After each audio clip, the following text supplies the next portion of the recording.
இந்த மகளிர் உரிமை தொகை மாசம் 1000 அது 1,16,00,000 பேருக்கு தராங்க. அப்புறம் அந்த விடியல் பயணம் இதன் மூலமா அவங்களுக்கு திட்ட செலவுகள் அதிகரிக்கிறதா சொல்றாங்க. ரைட்டு, உங்களுடைய கணக்கு நான் இதையெல்லாம் நான் சட்டமன்றத்திலே அவர் கேட்டார், நிதியமைச்சர் சொன்னார். 1,10,000 கோடி வருது வருமானம். 2020-21 காட்டிலும் 2024-25 1,10,000 கோடி கூடுதலாக வருவாய் வருகிறது. அதில் ஆண்டொன்றுக்கு எவ்வளோ வரும்? மீறி போனால் ஒரு 17,000 கோடி இந்த 1000 ரூபா கொடுக்குறது வரும். மீதி விடியில் எவ்வளோ வரப்போகுது? ஒரு 500 கோடி வரும். அது மட்டுமல்ல, இன்னும் செலவுகள் இருக்குது, நான் இல்லையே நான் சொல்லலை. அதாவது நம்முடைய அரசு ஊழியர்களுக்கு அகவலைப்படி கொடுக்குறாங்க, அதில் ஒரு 8,000 கோடி. இது எல்லாம் கழிங்க, அதுலேயே மீதி இருக்குதே. மீதி அதுலேயே ஒரு 60,000 கோடிக்கு மேலே இருக்குதே. 1,10,000 கோடி, ஒரு 50,000 கோடி மற்ற செலவெல்லாம் கழிங்க. அப்படி பார்த்தா கூட இன்னும் 60,000 கோடி மீதி இருக்குல்ல. அப்புறம் எதுக்கு 3,53,000 கோடி கடன் வாங்குறீங்க?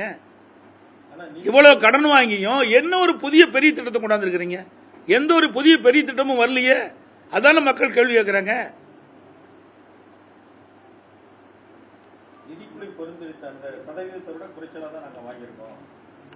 அதாவது கடன் வாங்கலாம், அது எப்படி திருப்பி செலுத்துவீங்க? மூலதன செலவு அதிகரிக்கணும்ல. வருவாய் செலவு அதிகரிக்கின்ற பொழுது அதை எப்படி திருப்பி கட்ட முடியும்? இன்றைக்கு கடன் வாங்கின்ற பொழுது மூலதன செலவு அதிகரித்துட்டு இருந்தா ரைட் சொல்லலாம், சரி வாங்கின கடன் சரியான முறையில் பயன்படுத்தியிருக்காங்க. ஆனா இவள் வாங்கிய கடன் மூலதன செலவு குறைவா இருக்குது, வருவாய் செலவு அதிகமா இருக்குது. அப்படி ஆண்டாண்டு கடன் வாங்கிட்டே போகும்போது அதை எப்படி திருப்பி கட்டுவது? அதுக்கு என்ன வழி இருக்குது? எதுவுமே இல்லையே.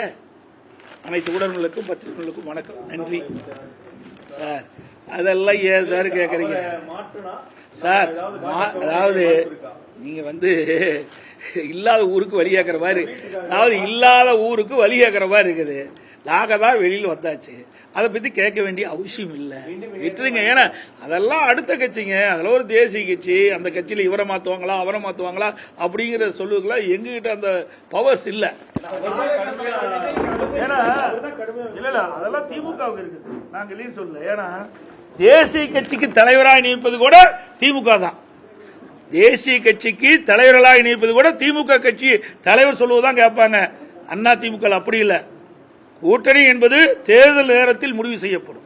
அல்ல, தேர்தல் நேரத்தில் முடிவு செய்யப்படும். தேர்தல் முடிஞ்சா அவையுடைய கொள்கைப்படி வெளியில் போயிடுவாங்க. திமுக மாதிரி 10 ஆண்டு காலம் ஒரே மாதிரி இருக்க மாட்டாங்க. அவதான் திமுக தலைவர் சொல்றாரு, எங்க கூட்டணியில் இருக்கின்ற கட்சிகள்லாம் ஒரே கொள்கையோடு அப்படின்னு ஒரே கட்சியில் இருந்துக்கலாம். எதுக்கு தனித்தனி கட்சி வச்சிருப்பானே? எதுக்கு தனித்தனி கொள்கை இருப்பானே? இன்னைக்கு அண்மையில் கூட முன்னாள் கம்யூனிஸ்ட் கட்சியுடைய தலைவர் திரு பாலகிருஷ்ணன் தெரிவித்தார், தன்னுடைய குமரையெல்லாம் தெரிவித்தார். இன்னைக்கு எதிர்கட்சின்னு என்று வருகின்ற பொழுது ஆளுங்கட்சிக்கு செய்கின்ற தவறுகளை சுட்டிக்காட்ட வேண்டும்.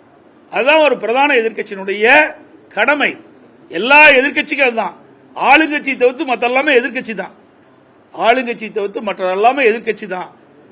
மக்களுடைய பிரச்சனை வருகின்ற பொழுது மக்களுடைய பிரச்சனையை அரசுடைய கவனத்திற்கு கொண்டு சென்று அது பிரச்சனை தீர்ப்பு தான் எதிர்கட்சியுடைய நிலைமை. நாங்க பிரச்சனை சொன்னா எங்க மேல வேணும்னு பழி சுமத்துறது, அது நல்ல அரசுக்கு ஆரோக்கியம் இல்லை. இன்னைக்கு விளக்கு எரிகின்ற பொழுது தூண்டி விட்டா பிரகாசமா எரியும்.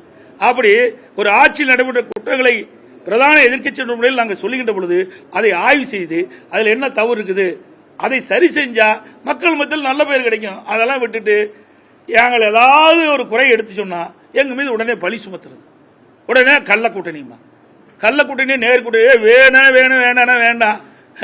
நாங்கள் நாடாளுமன்ற தேர்தலில் வேண்டாம்னு போட்டோம், உங்க மாதிரி என்ன உடனே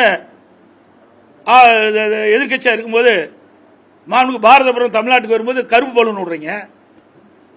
அவர் பிரைம் மினிஸ்டர் ஆகி நீங்க ஆளுங்கட்சி ஆன பிறகு உங்களோட தவறையெல்லாம் மறைப்பதற்கு தங்க மேல ஏதாவது வழக்கு போட்டு பயந்துக்கிட்டு வெள்ளக்கொடி பிடிக்கிறீங்க, வெள்ளக்கூட பிடிக்கிறீங்க.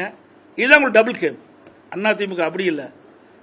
நாடாளுமன்ற தேர்தல் நான் கூட்டணியில வெளியே வந்துட்டோம், இன்ன வரைக்கும் அப்படித்தானே இருக்கிறோம். ஆனா நீங்க எதிர்த்துக்கிட்டு மத்திய நிதியமைச்சர் கூட்டியாந்து நூற்றாண்டு விழா, திரு கருணாநிதியுடைய நூற்றாண்டு விழாவில் அவருடைய நினைவாக நாணயம் வெளியிடுறீங்க. ஏன் நீங்க அங்க வைக்கிறது எங்க? இந்தியா கூட்டணியில். அங்க வைப்பது இந்தியா கூட்டணியில், நாணயம் வெளியிடுறது மத்திய அமைச்சர்.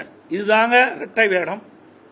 இதுதான் இரட்டை வேடம் உடைய கட்சி அதிமுக. அப்படி இல்லை, வேணும்னா வேணும் வேண்டாம்னா வேண்டாம். இதுல என்ன இருக்குது தவறு?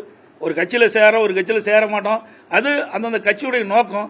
அதில் எந்த மாதிரி பாரதிய ஜனதா கட்சியில் இதில் கூட்டணி தெரியலையா? 1999 கூட்டணி இருந்தாங்களா இல்லையா? இதே திராவிட முன்னேற்ற கழகம் கூட்டணியில் இருந்தாங்களா? 5 ஆண்டு காலம் அமைச்சராக இருந்தாங்களா? திராவிட முன்னேற்ற கழகத்தை சேர்ந்த நாடாளுமன்றர்கள் இன்றைக்கு மத்திய அமைச்சர்கள் இடம்பெற்றாங்களா இல்லையா? இவர்கள் பாரதிய ஜனதா கட்சி பேசுறதுக்கு அருகதையே கிடையாது. ஏன்னா இவர்கள் அதில் அனுபவிச்சிருக்கிறாங்க. நாங்களும் அப்படி இல்லை. வேணும்னா கூட்டணிங்கிறது எப்படி தெரியுமா? வாக்குகள் சிதறக்கூடாது என்பதற்காக கூட்டணி அமைக்கிறாங்க.